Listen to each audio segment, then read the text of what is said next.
Hey everyone, and welcome to our deep dive. We're going to be taking a look at how the food we eat can actually impact our stress levels. Yeah. So, we're always looking for new ways to kind of manage that stress, right? Right. And we're going to be pulling all our information from this ebook called Eat Your Way to Calm. It's fascinating. I'm really excited about it. We're going to be looking at things like how our diet affects our sleep. Like, is there a real connection? Uh-huh. And, maybe pistachios are the secret weapon against feeling stressed out. And what about that dark chocolate craving? Oh, yeah. Is it really our friend or our foe? So are you ready to learn how to eat our way to a calmer, more balanced us? Absolutely. I think we all are. I think so, too. One of the most interesting things that the book does is it kind of challenges that idea of comfort food. Yeah. We all have those go-to snacks. We reach for them when we're feeling stressed, but what if they're actually setting us up for more stress down the line? So it's not just about that temporary kind of relief, but the long-term effects on our well-being. Exactly. That makes a lot of sense. The book suggests that we shift our focus to a diet rich in whole grains and leafy greens and lean proteins. But it also highlights some very specific foods that kind of go above and beyond when it comes to stress management. Yes. And one that comes to mind is avocados. They're packed with glutathione, which helps protect us against oxidative stress. So they're more than just a trendy toast topping. Right. Now, hold on. Oxidative stress. I feel like I've heard that term, but can we just, recap why that's something we should care about? Sure. Especially when it comes to stress? So oxidative stress, basically, it's an imbalance in the body where you have too many free radicals and not enough antioxidants to kind of counteract them. Uh-huh. And this imbalance can affect your mood and actually make you feel more anxious. So avocados, with their high glutathione content, can really help bring things back into balance. And of course, they're packed with other good things too, like vitamins E and C, folate and beta-carotene. Wow, so they're like little stress-fighting powerhouses. Yes. Okay, got it. Portion control is key. Right. Avocado toast for every meal might not be the best strategy. Probably not. What about some of those other superfoods? I'm ready to build my shopping list for a calmer me. Okay, well, next on the list, we have blueberries. And they're tiny, but they're mighty. They are. They're full of antioxidants, and particularly anthocyanin. Okay. And research is exploring the link between anthocyanin and cognitive function. So things like focus and memory. That's interesting. And there's a growing body of research on that whole connection between antioxidants and cognitive function. So how might blueberries contribute to like a clearer, calmer mind? Well, one thought is that the antioxidants in blueberries can actually help protect your brain from damage caused by free radicals, which we know can accumulate under stress. And some studies show that anthocyanins can improve communication between brain cells. Wow. Leading to kind of enhanced cognitive function. Yeah, fascinating. So blueberries could be a delicious way to support both our physical and mental well-being. Absolutely. Okay, adding those to the list. Now, what about a relaxing beverage? Does the book recommend anything besides just water?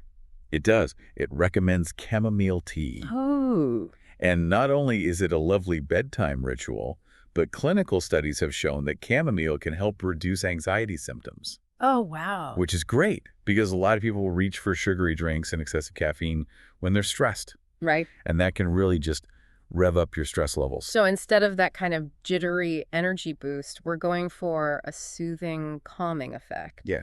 Okay, I can see how that would make a difference. Now I have to ask about chocolate. Is it completely off limits or can we indulge a little bit? It's not off limits. The book actually gives dark chocolate the green light. Really? In moderation, of course. Of course. Because it's full of flavonols and polyphenols, powerful antioxidants that might even outnumber the ones in some fruit juices. Wait, really? More antioxidants than fruit juice? Yeah, it's pretty amazing. Yeah. That's a game changer. So a little bit of dark chocolate could actually be good for stress management. It could be, yes. But, as always, the key is balance and listening to your body. Now let's talk about something a little more surprising. Okay. Beef. Beef? Yes, specifically grass-fed beef. The book highlights it as a good source of antioxidants, like beta-carotene and vitamin C and E. And it's generally lower in fat and higher in omega-3 fatty acids compared to grain-fed beef. Okay, so grass-fed beef might be a good addition to a stress-reducing diet. I'm taking notes. The book also lists oatmeal. Yes. Now, that's a little surprising. I usually just think of it as a warm, comforting breakfast. But what's the connection to stress management? Well, oatmeal is more than just a cozy bowl of comfort. All right. It can actually boost serotonin production in the brain. Serotonin is a neurotransmitter that plays a key role in mood regulation. Okay. And some studies suggest that oatmeal can even enhance cognitive function. So it's brain power and chill vibes all in one bowl. That's right. That's amazing. What about nuts? I see walnuts and pistachios listed here. Both excellent choices. Yeah. Walnuts are packed with healthy fats and other nutrients that can help combat stress. Hmm. And pistachios are especially interesting. Studies suggest that eating pistachios can actually lower vascular constriction when you're stressed, meaning they kind of take the pressure off your heart. Wow, that's incredible. So they're like little heart protector. Yeah, you can think of it that way. Okay, I'm definitely adding those to my snack rotation.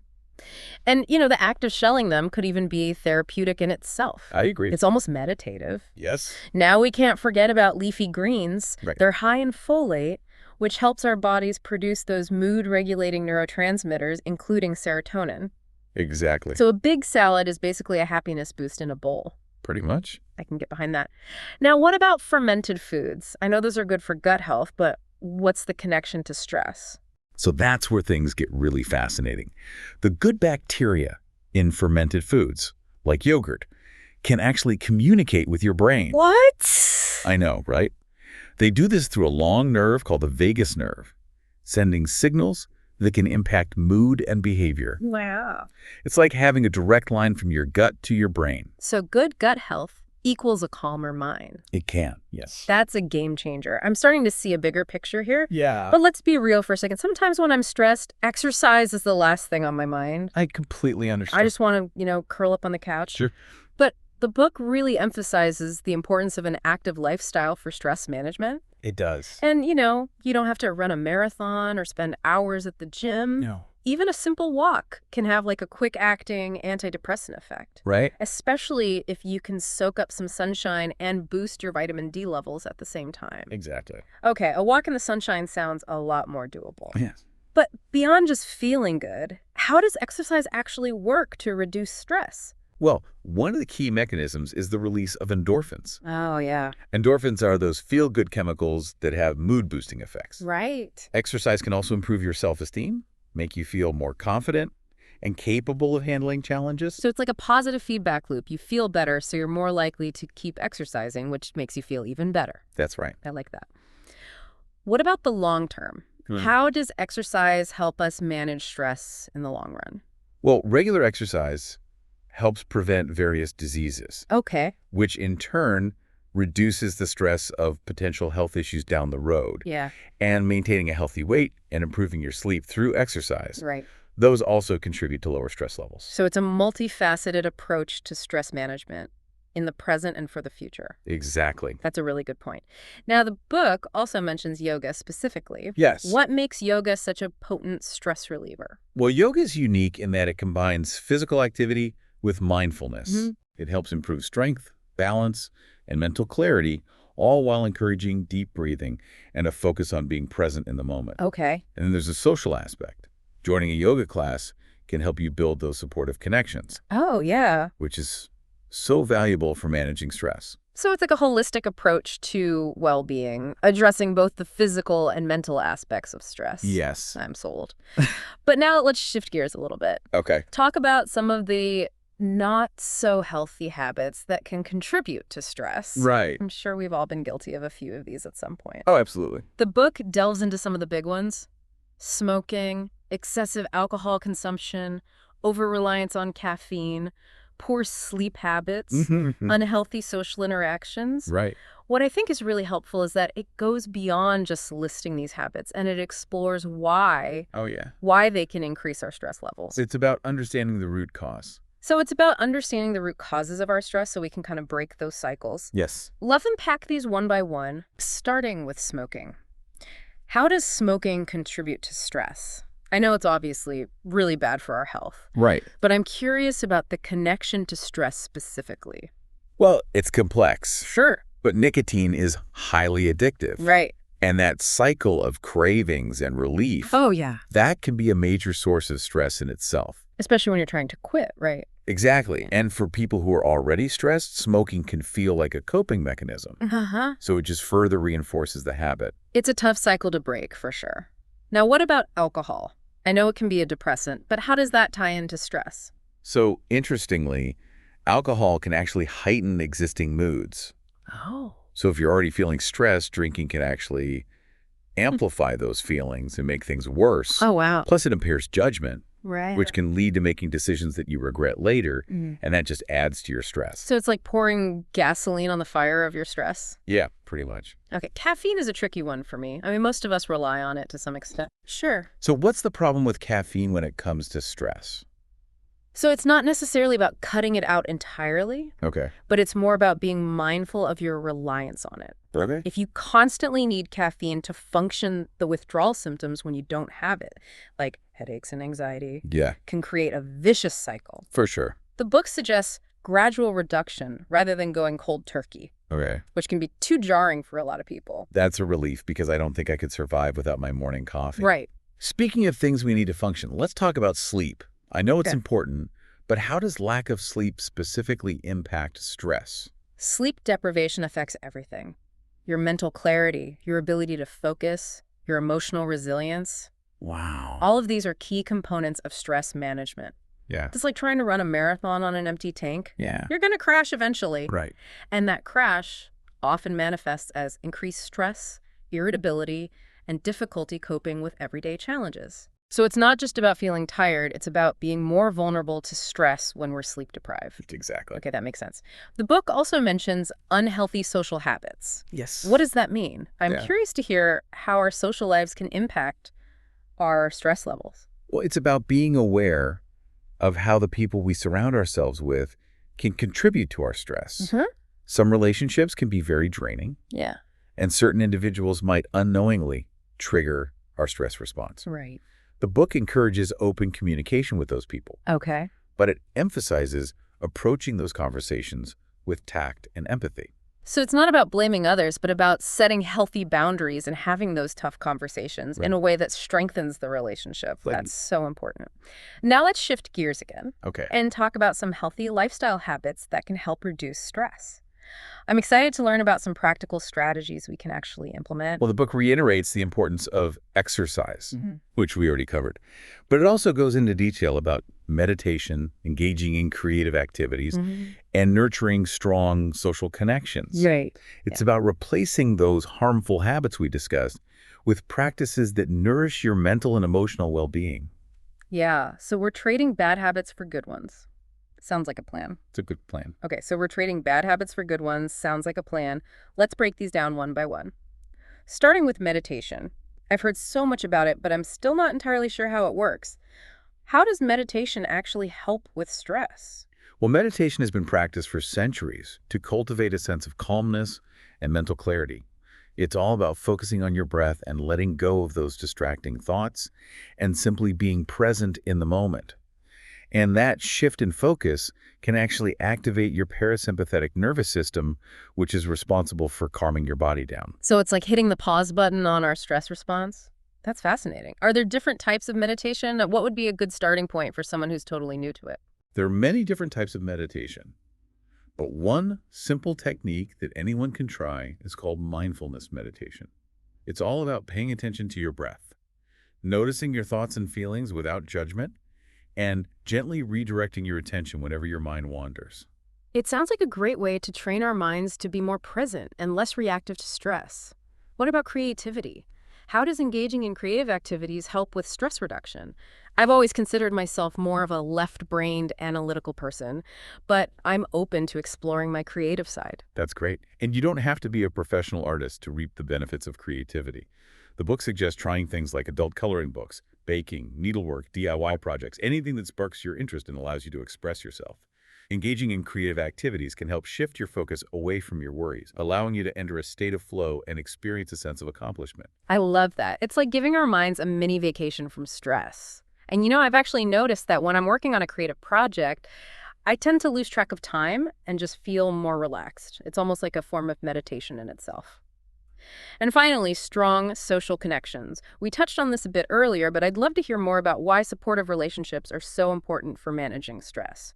Well, humans are inherently social creatures. Having a strong support system, whether it's family, friends, or a community group, allows you to share your burdens, gain perspective from others, and receive encouragement when you need it most. It's a powerful reminder that you're not alone in your struggles. It's like having a team of cheerleaders for your mental health. I love that analogy. Now, in addition to those healthy lifestyle habits, the book also dives into some specific relaxation techniques. What are some of the techniques it highlights? Well, the book explores techniques like deep breathing exercises, progressive muscle relaxation, and of course, mindfulness meditation, which we already talked about. These are tools you can use in the moment when stress starts to creep in, helping you regain a sense of calm and control. So it's like having a toolbox full of stress-busting strategies. I like that. Let's take a closer look at those techniques, starting with deep breathing exercises. What makes consciously focusing on our breath so powerful when it comes to stress management? Well, when you focus on your breath, you shift your attention away from those racing thoughts and worries. It's like interrupting the stress response. And as we talked about earlier, deep breathing can activate your parasympathetic nervous system, which calms your body down. It's almost like hitting the pause button on stress, giving ourselves a moment to reset. What's a simple, deep breathing technique that anyone can try? I'm always looking for easy ways to incorporate mindfulness into my day. One of the simplest and most effective techniques is called box breathing. You breathe in slowly through your nose for a count of 4, hold your breath for a count of 4, exhale slowly through your mouth for a count of 4, and then hold your breath again for a count of 4. You just repeat this cycle for a few minutes, and you should start to feel more relaxed and centered. Okay, that sounds easy enough. I'm definitely going to try that next time I feel overwhelmed. What about progressive muscle relaxation? What is that and how does it work? I've heard the term before, but I'm not entirely sure what it involves. Progressive muscle relaxation is a technique where you systematically tense and then release different muscle groups in your body. So you start with your toes and then move up to your feet, calves, thighs, and so on, until you reach your head and face. By tensing and releasing each muscle group, you become more aware of where you're holding tension, and the act of releasing that tension promotes a sense of deep relaxation. It's like giving our bodies a full body scan and reset. That sounds incredibly relaxing. Now, we talked about mindfulness meditation earlier, but the book also mentions some other breathing techniques. Have you ever tried alternate nostril breathing? I've heard yogis talk about it, but I've never actually tried it myself. Yes, it's called Nadi Shodhana in yoga, and it's a wonderful technique for calming the mind and balancing energy. You alternate breathing through each nostril, using your fingers to gently close one nostril at a time as you inhale and exhale. It's thought to help harmonize the left and right hemispheres of the brain. That's fascinating. I'm definitely adding that to my list of things to try. The book also mentions abdominal breathing. How does that work, and what are the benefits? Abdominal breathing, also known as diaphragmatic breathing, is all about engaging your diaphragm, which is a large muscle that sits below your lungs. As you inhale, you want to feel your belly expand rather than just your chest rising. This type of breathing helps you to take deeper, more satisfying breaths, and it can also slow down your heart rate and lower your blood pressure, which are key for managing stress. Okay, so we've got our breathing toolkit covered.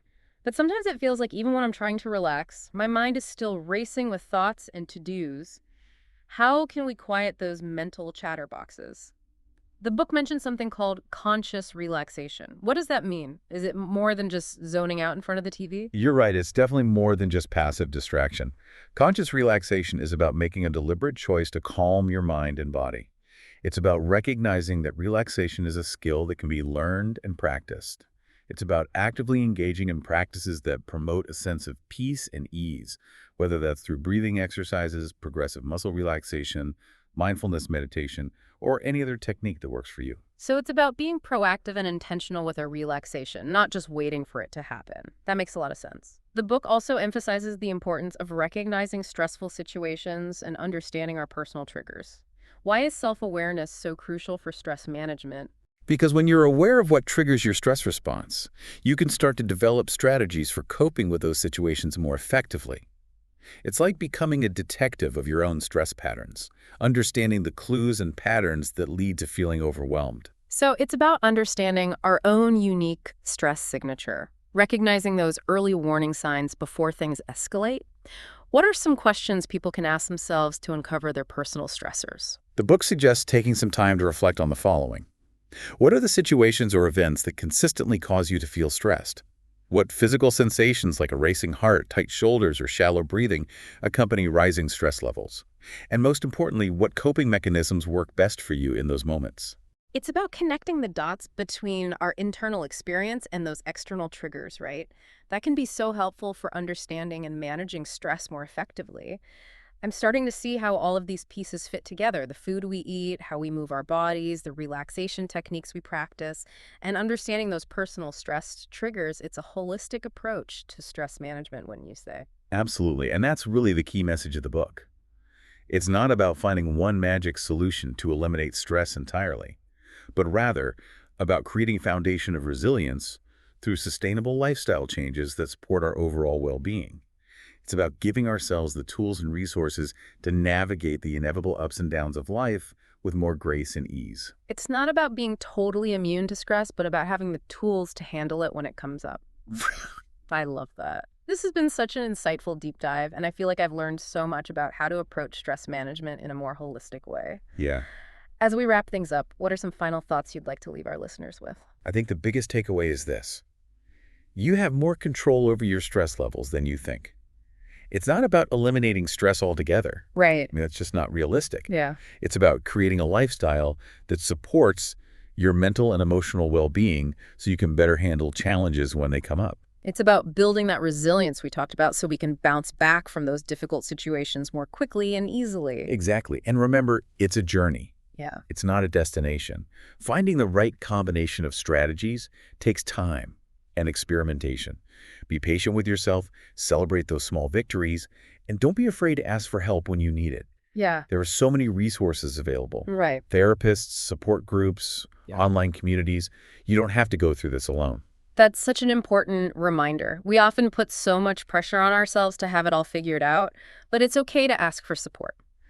Now, as we close out this deep dive, what's one small, actionable step our listeners can take this week to start feeling a little bit calmer? That's a good question. Think back to all those delicious stress-busting foods we talked about. Okay. What's one change you can make to your diet this week to nourish your body and mind? Yeah. Maybe swap that sugary afternoon snack for a handful of pistachios. Oh, yeah. Add a big green salad to your dinner. Love it. Or brew a calming cup of chamomile tea. Even small changes can make a big difference over time. I love that challenge. It's all about taking those small, consistent steps towards a calmer, more balanced you. And remember, the best stress management plan is the one that works for you, Exactly. the one that makes you feel your best. Thank you so much for joining us on this deep dive. It was my pleasure. We hope you gained some valuable insights and practical tools to help you navigate the ups and downs of life with more ease and resilience. Absolutely. Until next time, stay curious, keep learning, and take good care of yourselves.